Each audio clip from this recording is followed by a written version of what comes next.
Gen Z అంటే 1990ల చివరి నుంచి 2010 మధ్యలో పుట్టిన యువత అనగానే మనకు ఏం గుర్తొస్తుంది? ఎప్పుడు చేతిలో ఐఫోన్, ఒంటి మీద బ్రాండెడ్ బట్టలు, వీకెండ్ వస్తే చాలు పబ్బులు, పార్టీలు లేదా బ్యాగ్ సర్దుకుని టూర్లకు వెళ్ళడం. ఇదే కదా మన మైండ్లోకి వచ్చే పిక్చర్. వీళ్ళకి అస్సలు బాధ్యత ఉండదు, సంపాదించిన డబ్బంతా జల్సాలకే తగలేస్తారు అని చాలామంది తిట్టుకుంటూ ఉంటారు. కానీ మీ ఊహ తప్పు. రీసెంట్గా వచ్చిన ఒక అఫీషియల్ రిపోర్ట్ చూస్తే మీ మైండ్ బ్లాక్ అవ్వడం ఖాయం. వీళ్ళు జల్సారాయులు కాదు, మహాముదుళ్ళు. అసలు జెన్జీ యువత తమ జీతాన్ని దేనికి ఖర్చు పెడుతున్నారు? ట్రావెలింగ్కు ఎంత ఇస్తున్నారు? ఈ వీడియోలో పూర్తి వివరాలు చూద్దాం.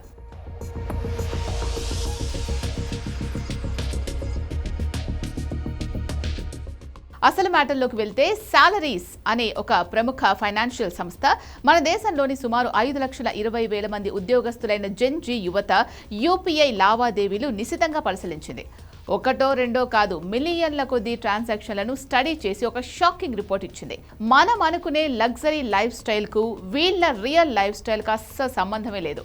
వీళ్ళు తమ సంపాదనలో సింహ భాగాన్ని అంటే ఏకంగా 70% కంటే ఎక్కువ డబ్బును కేవలం 5 రకాల నిత్యావసరాలకే ఖర్చు పెడుతున్నారట. మరి ఆ టాప్ 5 ఖర్చులేంటో ఇప్పుడు చూద్దాం. నంబర్ 1, మంత్లీ బిల్స్ అండ్ సబ్స్క్రిప్షన్స్కి 20.1%. అవును, వీళ్ళ జీతంలో 5వ వంతు ఇళ్ల అద్దెలు, కరెంటు బిల్లులు, మొబైల్ రీఛార్జులు, ఓటీటీ సబ్స్క్రిప్షన్లకే సరిపోతోంది.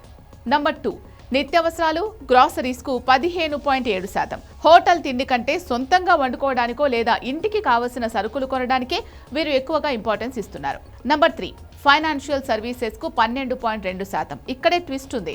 వీళ్ళు ఇన్సూరెన్స్లు, ఈఎంఐలు, చిన్న చిన్న ఇన్వెస్ట్మెంట్లు, లోన్ల రీపేమెంట్లకు 12% పైగా కేటాయిస్తున్నారు. అంటే వీళ్ళకు ఫ్యూచర్ ప్లానింగ్ బాగానే ఉందన్నమాట. నంబర్ 4 అండ్ 5, షాపింగ్కు 11.9% మరియు ఫుడ్ 11.5%. బట్టలు, గ్యాడ్జెట్స్ కొనడానికి, అలాగే జొమాటో, స్విగ్గీ లేదా రెస్టారెంట్లలో తినడానికి కేవలం 11% మాత్రమే వాడుతున్నారు. ఇక అందరినీ ఆశ్చర్యపరిచే బిగ్గెస్ట్ షాక్ ఏంటి అంటే ట్రావెలింగ్. సోషల్ మీడియా ఓపెన్ చేస్తే చాలు ప్రతి ఒక్క జెడ్ జనరేషన్ కుర్రాడు లేదా అమ్మాయి కొడైకెనాలనో, గోవానో, లడఖనో రీల్స్ చేస్తూ కనిపిస్తారు. అది చూసి వీళ్ళు టూర్లకే తగలేస్తున్నారు అనుకుంటాం. కానీ ఈ సర్వే ఏం చెబుతుందంటే వీళ్ళు ప్రయాణాల కోసం పెట్టే ఖర్చు కేవలం 5% మాత్రమే. అంటే రీల్స్లో కనిపించేదంతా కలరింగ్ మాత్రమే. రియాలిటీలో వీళ్ళు చాలా పొదుపుగా ఉంటున్నారు. ఉన్న దాంట్లోనే ట్రిప్స్ ప్లాన్ చేసుకుంటున్నారు, కానీ బడ్జెట్ దాటి ఖర్చు పెట్టట్లేదు. పోనీ ఎంటర్టైన్మెంట్ విషయానికి వస్తే వీళ్ళు దేనికి ఎక్కువ బానిసలయ్యారో తెలుసా? ఓటీటీ సబ్స్క్రిప్షన్లలో వీరు ఎక్కువగా ఖర్చు పెడుతోంది జియో సినిమా, హాట్స్టార్కే.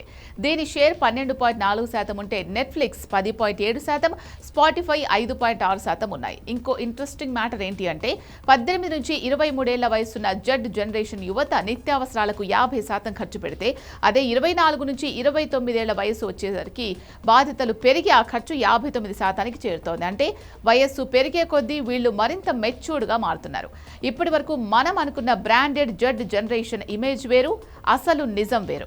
వీళ్ళు టెక్నాలజీని వాడుకుంటూ యూపీఐ ఆటో పేమెంట్ వంటి డిజిటల్ సిస్టమ్స్ ద్వారా తమ ఫైనాన్షియల్ లైఫ్ను ఎంతో స్మార్ట్గా ప్లాన్ చేసుకుంటున్నారు. బిల్స్ అన్నీ బ్యాక్గ్రౌండ్లో ఆటోమేటిక్గా పే అయిపోయేలా సెట్ చేసుకుని లైఫ్ లీడ్ చేస్తున్నారు. మరి ఈ వీడియో చూశాక జెన్జీ యువతపై మీ అభిప్రాయం మారిందా? మీలో ఎంతమంది జెన్జీ కేటగిరీ కిందకు వస్తారు? మీరు దేనికి ఎక్కువ ఖర్చు పెడతారో కామెంట్ సెక్షన్లో నాతో షేర్ చేయండి.